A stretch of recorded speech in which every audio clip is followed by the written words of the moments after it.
أعوذ بالله من الشيطان الرجيم بسم الله الرحمن الرحيم আজকে আমি প্রিয় ভাই ও বন্ধুরা আমার যে বিষয়টি নিয়ে হাজির হয়েছি কোরআনের সর্বপ্রথম সূরা এবং পবিত্র কোরআনের শুরুতেই যে সূরাটি রয়েছে সেই সূরার ফজিলত সম্পর্কে আজকে আমি আপনাদের সামনে পেশ করব। সূরাতুল ফাতিহা।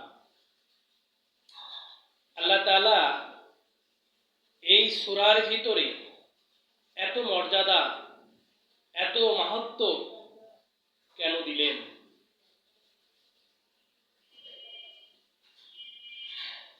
আবু সাঈদ খুদরি রাদিয়াল্লাহু তাআলা আনহু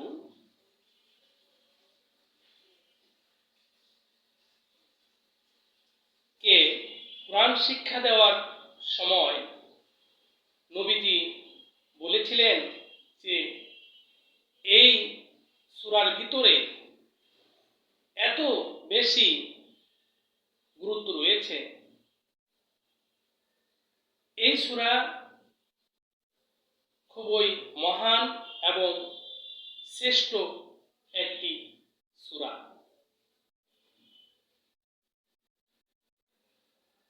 আবারও জিবরাইল আলাইহি ওয়াসাল্লাম নবীজিকে বলেছিলেন যে সূরা ফাতিহা এবং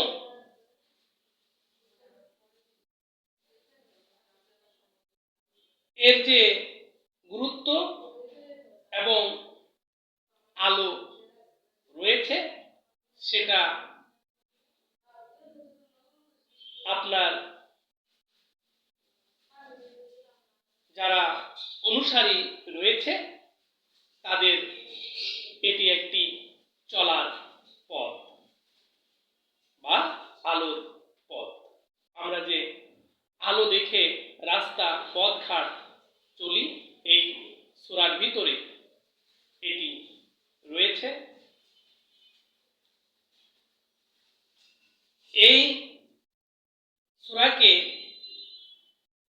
ইসলামের দ্বিতীয় স্তম্ভ বলা যায়। এই সূরাতে যদি কোনো ব্যক্তি, কোনো মানুষ অসুস্থ হয়, কোনো রোগে যদি আক্রান্ত হয়, যে কোনো সমস্যা সমাধানের জন্য খাবারে, তেলে, পানিতে ফু দিয়ে সে পানি বা খাবার খেলে তার রোগ ব্যাধি আরোগ্য লাভ হয়। এবং যদি কোনো জায়গায় ব্যথা বা কষ্ট অনুভব হয়, যদি সেই জায়গায় ফু দিয়ে হাত বুলিয়ে দেওয়া হয় তাহলে তার রোগ ব্যাধি মুক্ত হয়ে যায়। এই সূরাকে উম্মুল কোরআন বলে অভিহিত করা হয়েছে। এই সূরাটি হচ্ছে কোরআনের শ্রেষ্ঠ সূরা। এখান থেকে আমরা স্পষ্ট বুঝতে পারি যে প্রতি সালাতে, প্রতি নামাজের সময় আমরা প্রতি রাকাতেই এই সূরা ফাতিহা পাঠ করি।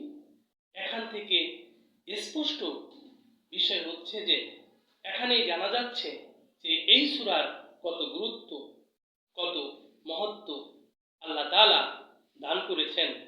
আমরা নামাজের পাশাপাশি এই সূরাটি আমরা বেশি বেশি তেলাওয়াত করব এবং আল্লাহ তাআলার দরবারে আমরা যেন পবিত্র বান্দা হিসাবে আল্লাহর কাছে আমরা গ্রহণযোগ্য আমল হিসাবে যেন আমাদের এই সূরাটি আমরা বেশি বেশি পড়তে পারি।